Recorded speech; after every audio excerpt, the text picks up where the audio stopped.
Mi nombre es María Ángeles, y soy del estado de Durango, aunque emigré con mis padres a Estados Unidos cuando era adolescente. Y bueno, estando aquí, me costó adaptarme y empecé a cometer muchos errores que torcieron mi rumbo durante un buen tiempo. Afortunadamente he cambiado mi estilo de vida, pero cuando tenía 19 años, por allá del año 2015, caí en prisión por 3 meses al estar involucrada en una pelea con la hermana de un supuesto amigo con el que vivía en aquel entonces. Los cargos no eran demasiado graves, y el abogado que me asignaron me dijo que si me comportaba bien, podría salir incluso antes. Me dijo que participara en los talleres, que bajara la cabeza y que no me metiera en problemas con nadie. Y para serle sincera, fue exactamente lo que hice. Al final me enviaron a la Institución Correccional Federal de Dublin, en el estado de California. Y ahí comencé a escarmentar, ya que lo que veía a diario en esa prisión era simplemente horroroso.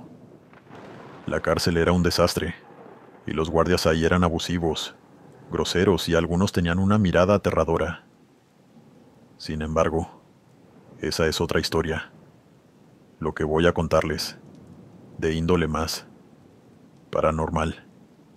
No tiene que ver con los guardias ni con la energía negativa que se respiraba en aquella prisión, sino con la que durante 4 meses fue mi compañera de celda, una mujer a la que llamaré Zoe. La descripción que voy a hacer a continuación no la hago con intención de ofenderla ni nada por el estilo, y quiero insistir en que yo para ese momento tampoco estaba en la mejor situación de mi vida. Pero Zoe estaba en un estado terrible. Era una drogadicta de 30 años, aunque su piel, rostro y cabello rubio la hacían parecer de 60. Era adicta a la metanfetamina, y tenía enormes ojeras que me demostraban que llevaba días o quizás semanas sin dormir. Cuando me llevaron a la celda, ella estaba durmiendo, o más bien, intentando dormir en la cama de debajo de la litera. Ordené mis pocas cosas en la cama de arriba, pero ni siquiera pude subirme a la cama cuando ella me susurró: «Puedes verlos». Yo obviamente no sabía de qué me estaba hablando, y simplemente negué con mi cabeza, mientras susurraba que no sabía de qué hablaba. Entonces ella insistió mientras se levantaba de la cama: «A mis hijos, puedes verlos. Los estoy buscando, quiero hablar con ellos, explicarles que no fue mi culpa, pero no sé dónde están. ¿Puedes verlos?».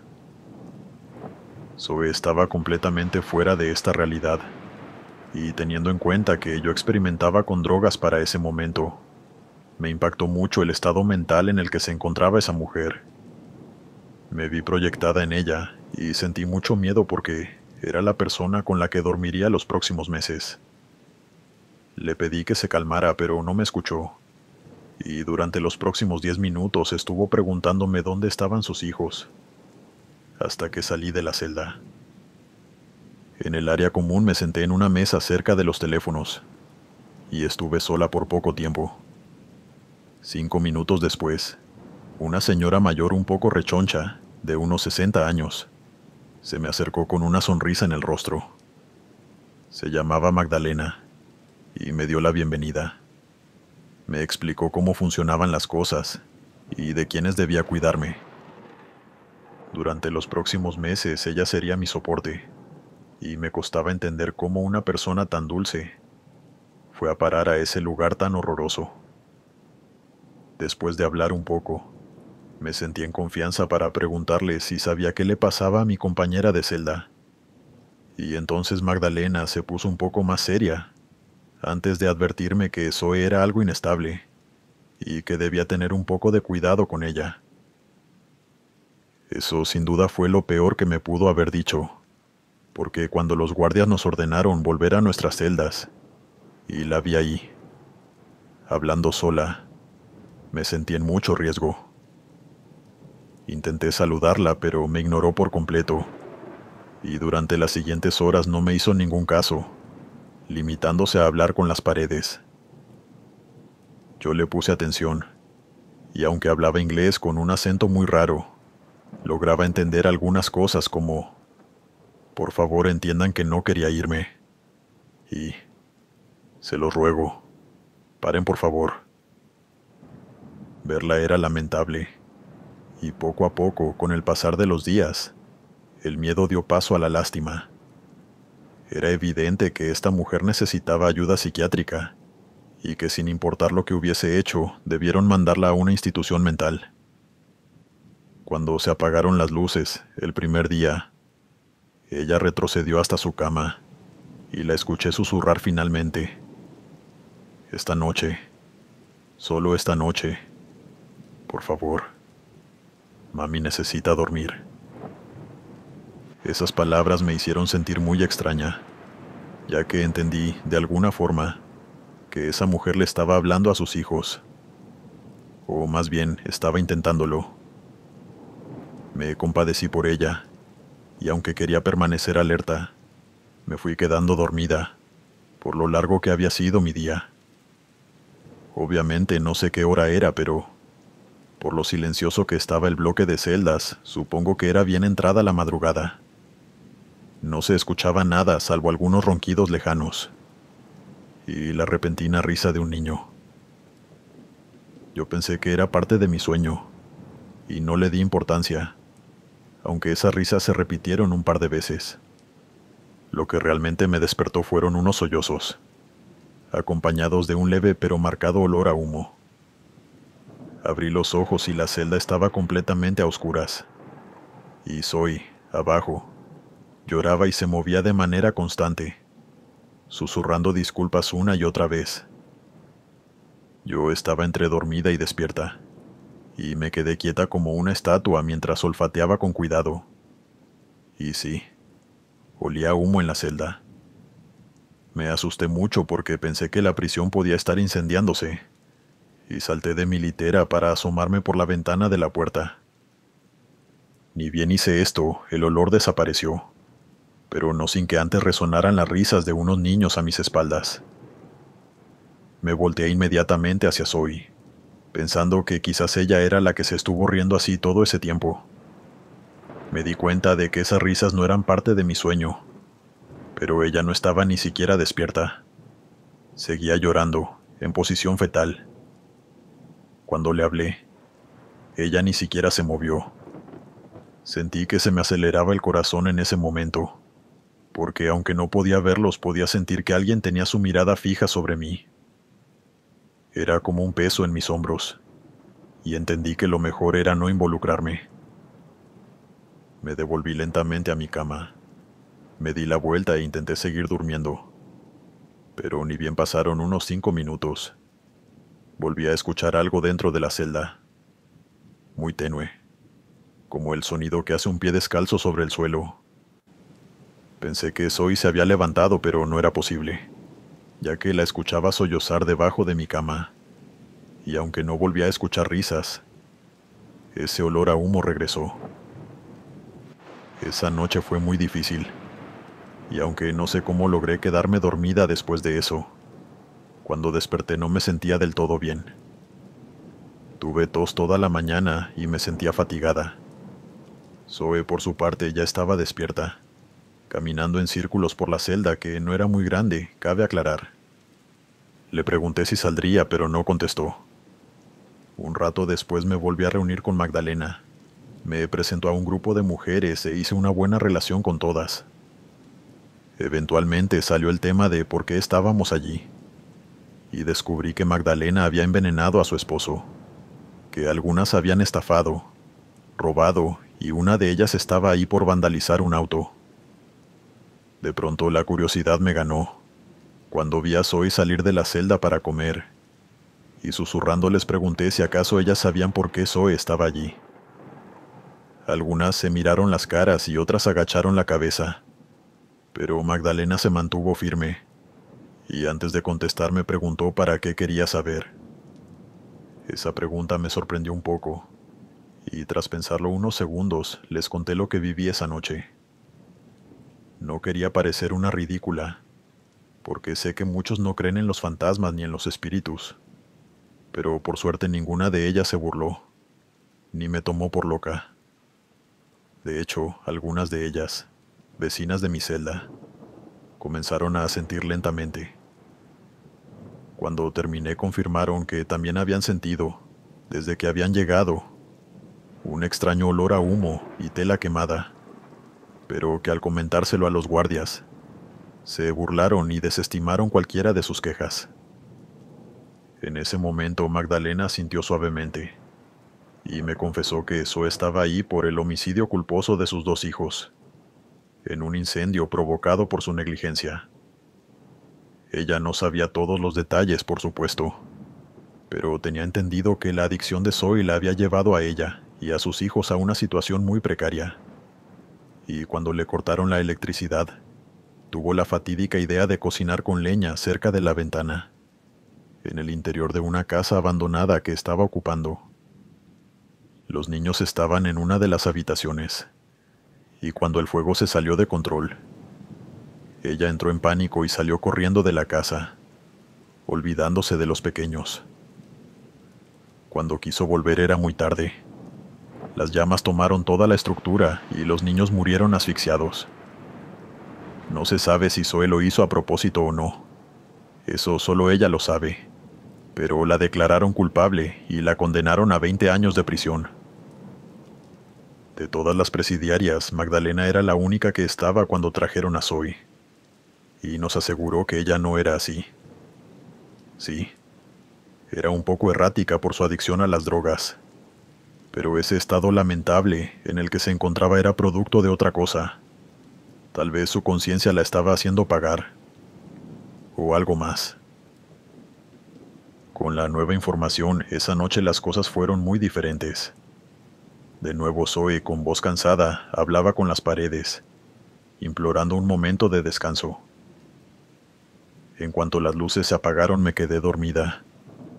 Y de nuevo, fui despertada por el olor del humo y las risas juguetonas de unos niños que habían abandonado este mundo hacía ya muchos años.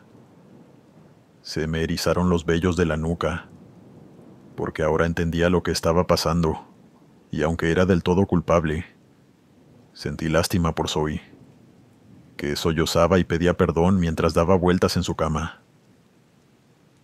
Yo mantuve los ojos cerrados, por miedo a ver algo que no debía, y por varias horas ese olor y esas risas intermitentes se repetían, impidiéndole el descanso a ella. Las muchas veces que intenté comunicarme con Zoe, ella simplemente me ignoraba o me preguntaba si podía verlos, y yo no sabía si responderle o no, ya que no tenía ni idea de qué reacción podía provocar. Pero una mañana, 2 semanas después de llegar, me senté con ella y le dije que podía sentir el olor y los podía escuchar. A Zoe se le dibujó una sonrisa en el rostro y comenzó a llorar, asegurándome que pensó que se había vuelto loca. Intenté aconsejarla, que fuera a la capilla, pero ella me dijo que no servía de nada.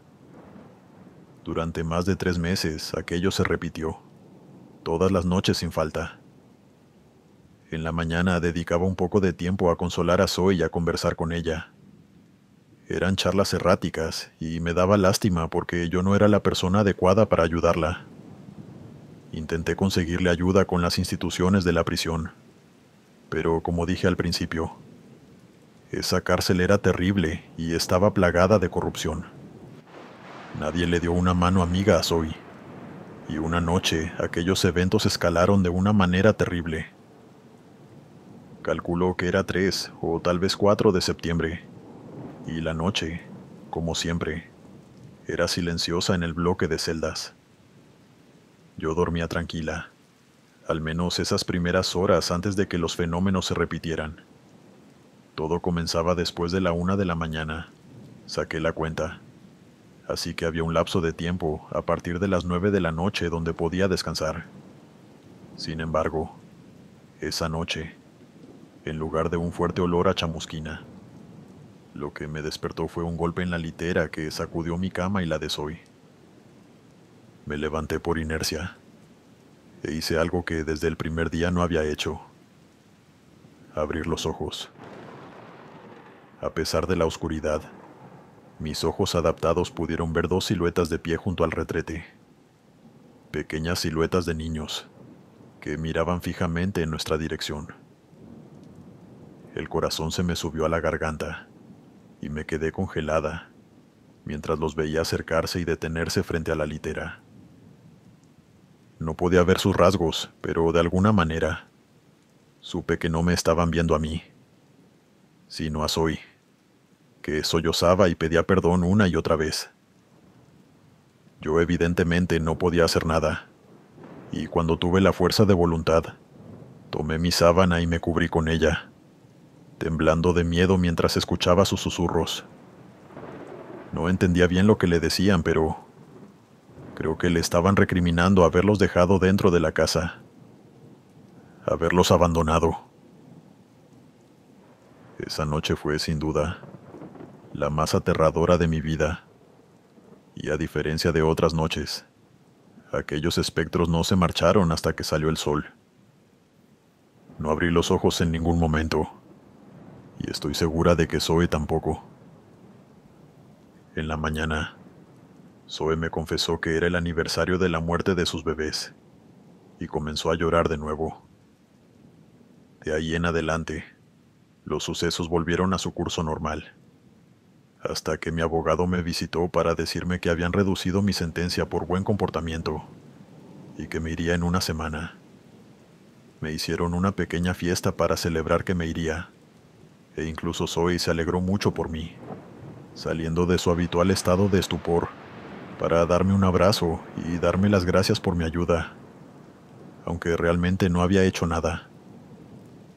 Salí de prisión, hice servicio comunitario y me ayudaron a encontrar un trabajo.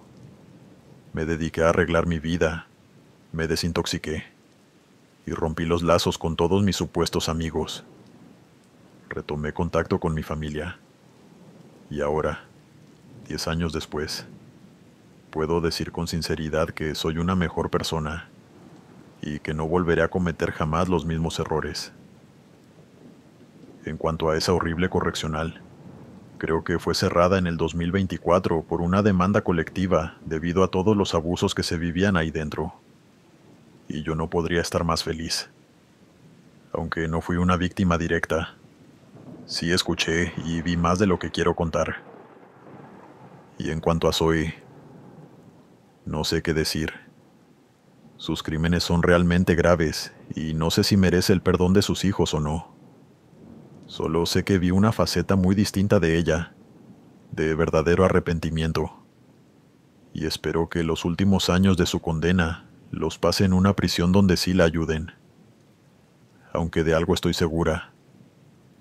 Los espíritus de esos pequeños siguen detrás de ella, atormentándola. Y solo Dios sabe hasta cuándo seguirá pasando. Suscribirte y darle like ayuda mucho a este canal. Te agradeceré que presiones el botón de suscribirse. Buenas noches. Mi nombre es Oscar y soy guardia de seguridad en una prisión en Andalucía, España. He sido seguidor de este canal por varios años, y creo que esta historia que os contaré, si bien no es la más aterradora, sin duda entra en la temática de este canal. Aunque debo aclarar de inmediato que no diré dónde sucede, ya que aún trabajo en esta institución. Comencé a trabajar como guardia de seguridad aproximadamente en el 2018, con ayuda de un amigo que me recomendó para el trabajo. Antes fui oficial de policía por varios años, pero una lesión me impidió continuar en la fuerza. Tengo que decirles que ser oficial y ser guardia de prisión son trabajos muy diferentes, e igualmente peligrosos. No es nada sencillo vigilar a los reclusos, ya que si bien hay algunos reos que son buenas personas que cometieron errores, también hay otros que son realmente peligrosos, y siempre están tramando algo en tu contra, o en contra de otros reclusos. Por eso, a mi edad me resultaba mejor y más tranquilo que me enviaran a vigilar el patio desde la torre de guardia. Me daban un rifle equipado con balas de goma, y mi trabajo consistía en disparar a cualquier recluso al que se le ocurriera trepar el muro o la cerca perimetral, o que estuviera en el patio por la noche. Sé que suena como sacado de una película, pero sí ha sucedido en algunas ocasiones que, desde los muros gruesos de una prisión, delincuentes logren burlar todas las defensas y escaparse en las narices de los guardias. Por eso mi trabajo, aunque no es el más activo dentro de la prisión, es igualmente importante. El primer día que me destinaron a una torre, mi jefe me dijo que mantuviera la calma y que por favor no abriera fuego sin una razón de peso. Y entonces me dio una advertencia que me pareció muy extraña en su momento. Por favor, en el turno de la noche, si ves algo en el patio, espera unos segundos, intenta alumbrarlo y espera a que desaparezca. Solo dispara si lo ves correr a la cerca. Era nuevo en el trabajo y el tono con el que me lo dijo fue muy serio, así que no me atreví a contradecirlo ni a preguntarle si acaso estaba bromeando conmigo. Pero fue inevitable pensar que esa orden era una especie de novatada, y que por la noche algún compañero saldría al patio para hacerme una especie de broma. Sin embargo, eso no pasó, y durante las siguientes semanas no sucedió nada interesante. Mis turnos rotaban, así que en ocasiones debía vigilar el patio de 10 de la mañana a 8 de la noche, y en otras, de 8 de la noche hasta el amanecer. El patio nunca estaba del todo vacío, ya que cada hora salían diferentes grupos de reclusos de los diferentes bloques de celda, así que no me aburría. Sin embargo, por las noches las horas pasaban lento. Supongo que fue un mes luego de llegar a mi trabajo cuando comencé a verlo. Era un día como cualquier otro. Verano. Hacía mucho calor y yo estaba paseando mi vista por el patio, viendo a los reclusos en busca de cualquier actividad sospechosa, como tráfico de armas o estupefacientes. De ver algo tendría que avisar por radio para que fueran a detenerlos. Mientras hacía esto, mi vista notó a alguien en particular. Un joven blanco, de cabello negro. Llevaba el uniforme naranja de los otros reclusos, y sin embargo parecía diferente, ya que se mantenía alejado del resto, pegado a una pared de concreto, a la sombra.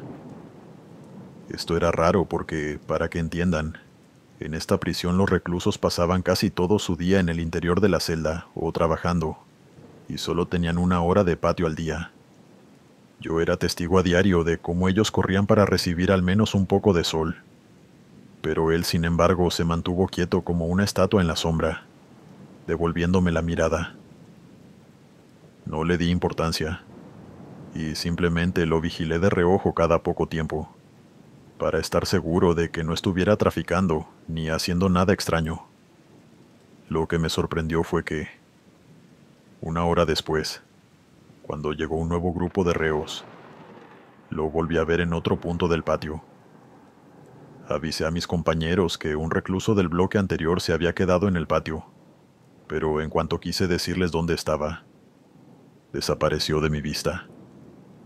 No importó cuánto lo buscáramos, simplemente había desaparecido. En mi rato de descanso les aseguré a mis compañeros que no me confundí, y que estaba seguro de que era el mismo recluso. Casi todos me dijeron que le quitara importancia, que probablemente había visto mal y que a cualquiera podía pasarle. Solo uno de ellos, unos minutos antes de irnos de vuelta al trabajo, me dijo en voz baja: «Yo sí te creo porque lo he visto, 1 o 2 veces, pero siempre desaparece. No sé cómo o por qué, pero recuerda que este lugar debe acumular muchas malas energías. Y a lo largo de los años, mucha gente debe haber muerto aquí. Te aconsejo que no le des tanta importancia». Ese compañero llevaba varios años en el trabajo, así que me hizo sentir mejor que él también lo hubiese visto. Por eso no pensé que estuviese loco cuando algunos días después lo volví a ver, en diferentes partes del patio, a diferentes horas del día, confundiéndose con los reclusos y mirando siempre a lo alto de las torres, como si estuviera buscando a alguien. No me atreví a llamar a mis compañeros del patio, porque yo mismo, aunque hacía lo posible para no despegar mi mirada de él, lo perdía de vista pasados algunos segundos, como si se moviera como una sombra detrás de los otros presidiarios. Era imposible seguirle el paso antes de que desapareciera. Esto no sucedía todas las semanas, pero cuando pasaba se me ponían los pelos de punta, al no poder explicar de dónde salía ese sujeto o cómo se movía tan rápido. Le comenté todo esto a mi esposa, y ella es muy espiritual. Me dijo que tal vez era un ánima en pena, invisible para los otros. Yo, por mi parte, no sé qué otra explicación darle. Hubiese preferido darle una explicación lógica, pero poco después de cumplir mi primer año en el trabajo, sucedió algo que me confirmó que estaba ante un suceso sobrenatural. Era las 12 de la noche y yo estaba en una de las torres de vigilancia con vista hacia el patio. Yo observaba los muros y los aparentes puntos ciegos que suponía que un recluso fuera de su celda era capaz de explotar. Sin embargo, es un trabajo que se puede volver cansado y monótono demasiado rápido. Mi vista comenzó a vacilar, y para no quedarme dormido me senté durante un minuto y agarré mi termo de café para servirme una taza.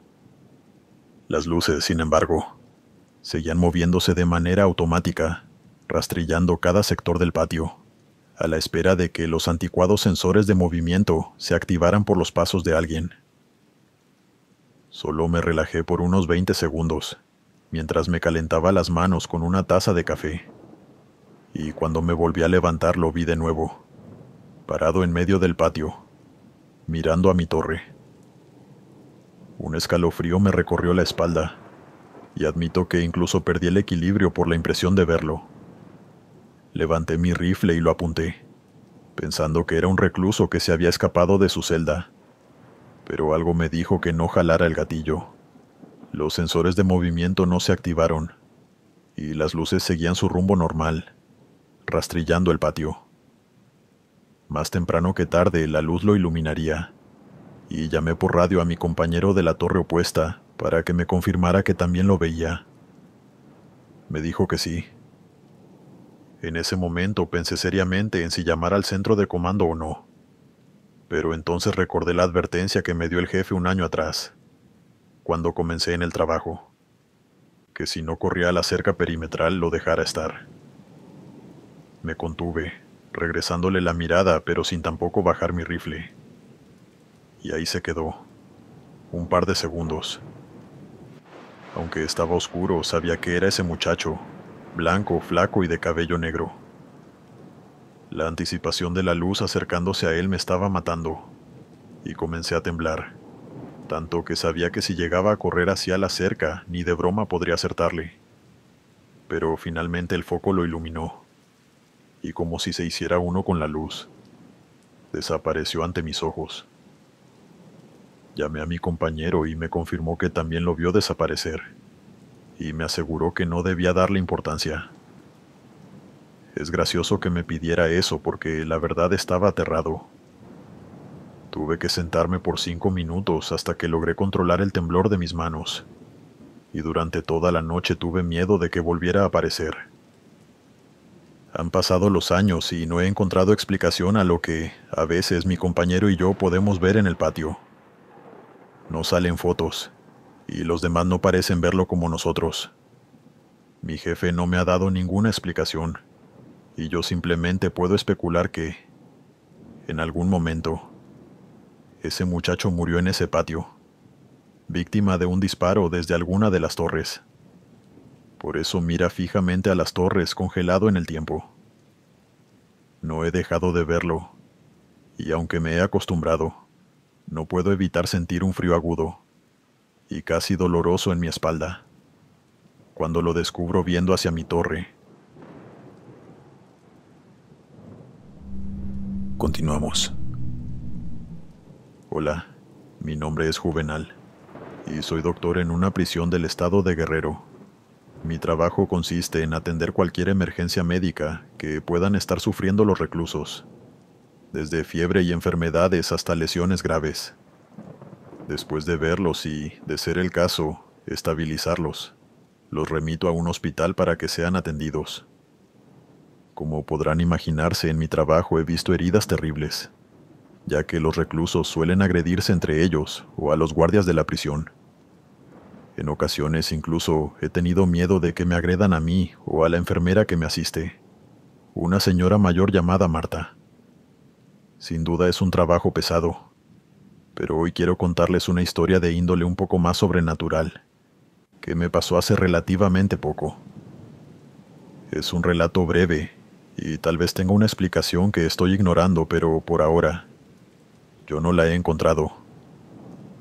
Hace un mes estaba cubriendo mi turno a eso de la 1 de la mañana. Era un turno bastante tranquilo, y me puse a ver una serie en el teléfono para mantenerme entretenido, mientras Marta veía algo en la pequeña televisión que tenemos en la enfermería. Había olvidado mis audífonos en el auto, y no podía salir a buscarlos, así que tenía el teléfono bajito para no molestar a Marta. La enfermería donde trabajamos es mediana. Tiene 10 camas, separadas por cortinas, y al fondo tenemos un quirófano. Al otro lado, un baño.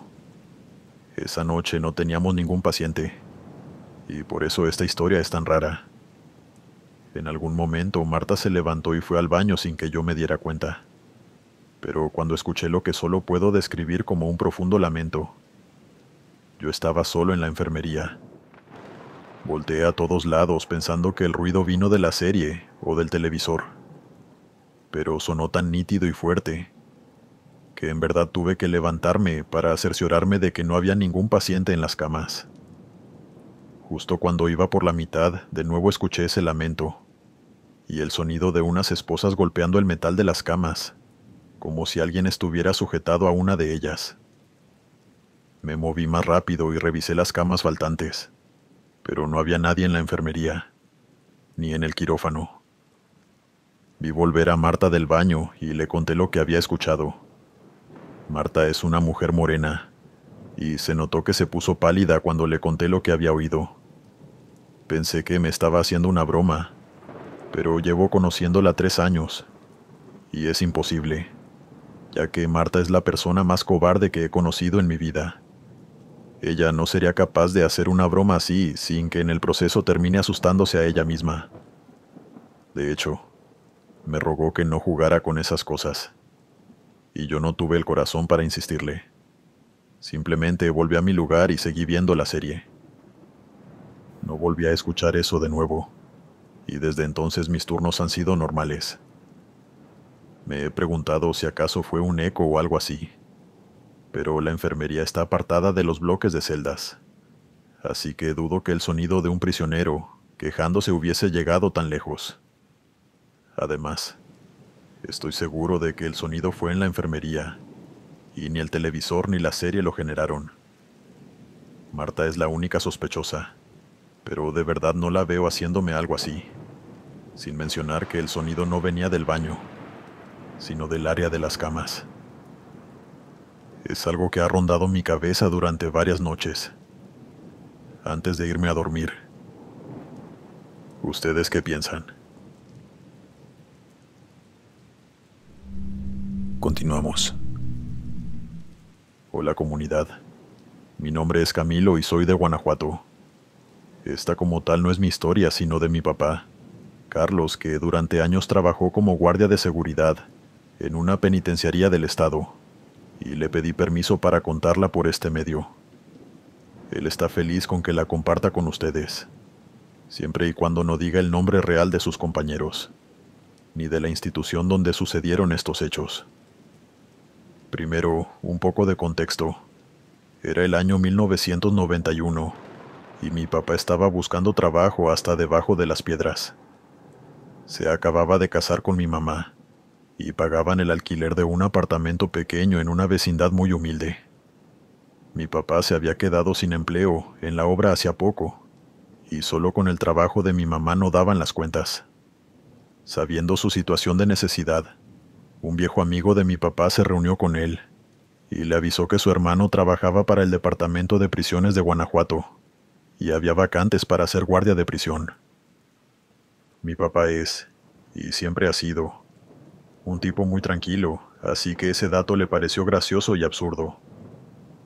Él, teniendo que someter e intimidar presos para que no se salieran de la línea.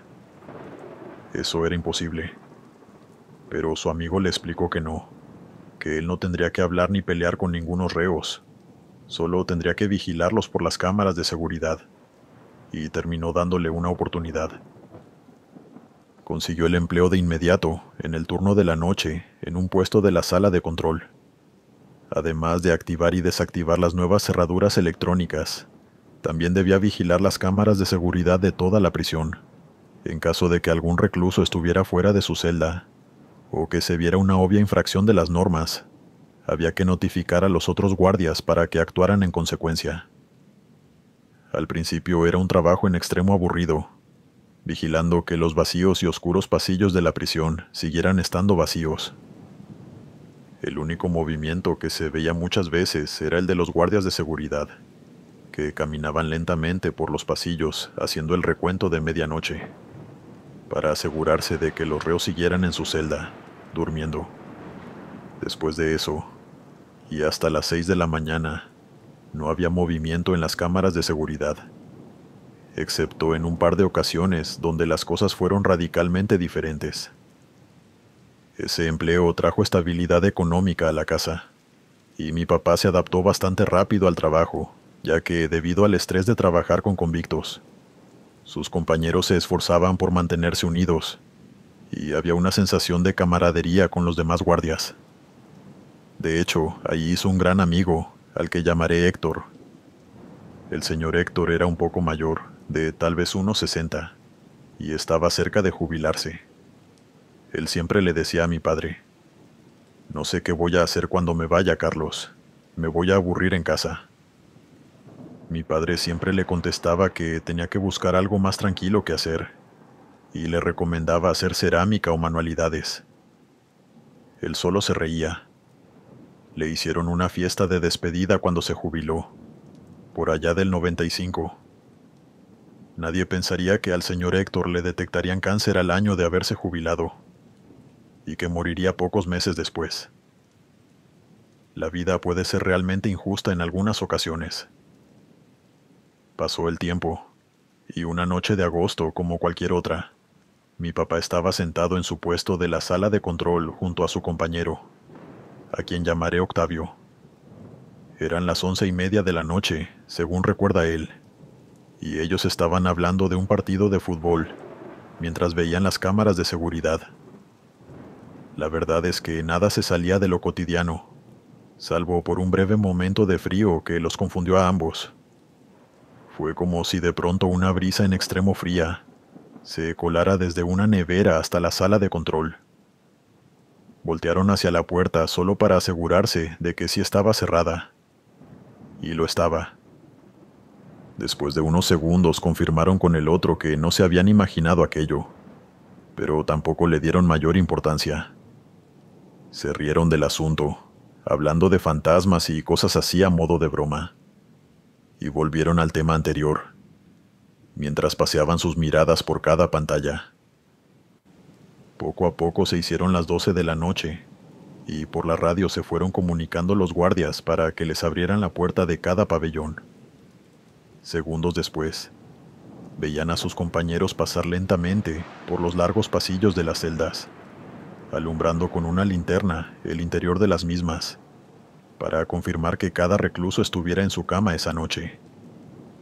Un joven llamado Orlando, que fue quien reemplazó a Héctor, estaba haciendo su ronda como de costumbre en el pabellón B, y nada parecía ir mal esa noche.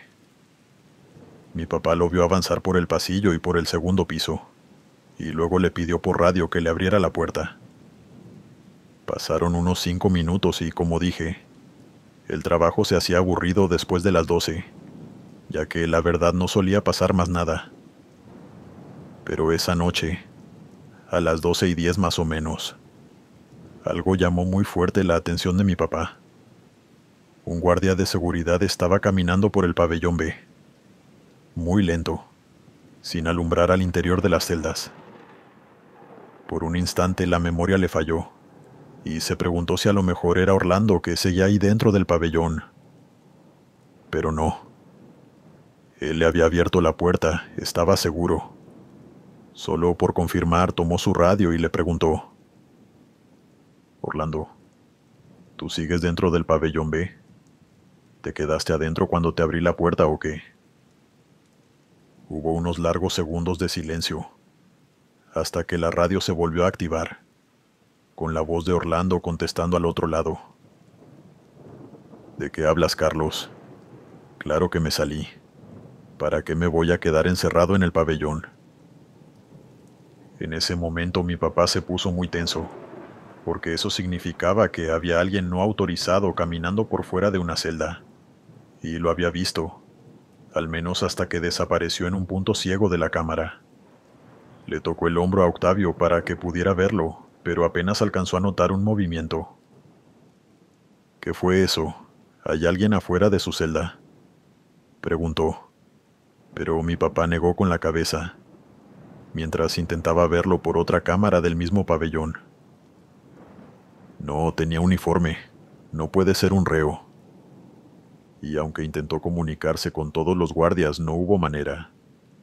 Ninguno admitía ser el que andaba caminando por el pabellón B. Pero tampoco se reían, estaban serios. Y de inmediato 6 de ellos se lanzaron al pabellón B, para asegurarse de que no hubiera una fuga en proceso. Mi papá y Octavio, por otro lado, no podían entender cómo era posible que no vieran a nadie por las cámaras, y tenían la esperanza de que al llegar sus compañeros verían a un sujeto agazapado en un punto ciego. Pero no encontraron a nadie.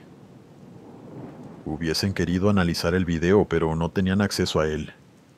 Tenían que avisarle al jefe de que alguien se había metido en el pabellón, y hubo mucha incertidumbre porque no sabían qué pasaría en la mañana. Pero cuando salió el sol y se hizo el recuento, no faltaba ningún recluso.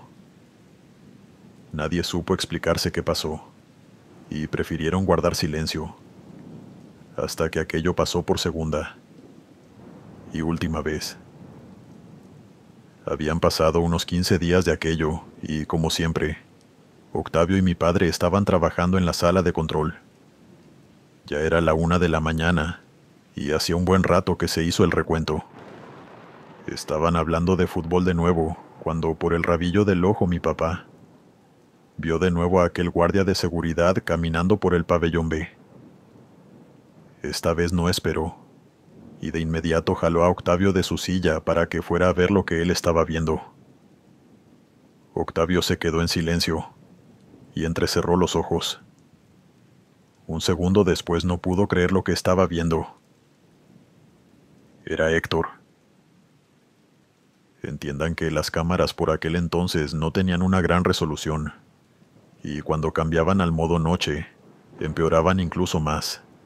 Pero cuando mi papá le echó un buen vistazo, se le hizo un nudo en el estómago al reconocer a su amigo, caminando lentamente por el pasillo que durante años se encargó de vigilar. De nuevo desapareció cuando llegó al punto ciego de la cámara, pero esta vez no avisaron a nadie. Octavio y mi papá se vieron las caras asombrados, y decidieron guardar el secreto entre ellos dos y los guardias. Los jefes no tenían, y seguramente tampoco querían, saber nada de historias de fantasmas. Durante las siguientes semanas y meses esperaron pacientemente que aquella aparición se repitiera, pero nunca pasó. Mi papá asume que, en este caso en específico, Héctor se estaba despidiendo de alguna manera, no solo de ellos cuando sintieron esa brisa fría, sino también del lugar donde trabajó. Yo también lo creo porque, al final del día, aunque las prisiones no sean un lugar agradable para trabajar, las personas dejan su energía y su tiempo en ese lugar, y supongo que es inevitable tomar cierto aprecio por él. Yo solo espero que el señor Héctor haya encontrado la luz, y que su alma haya abandonado los muros de esa prisión.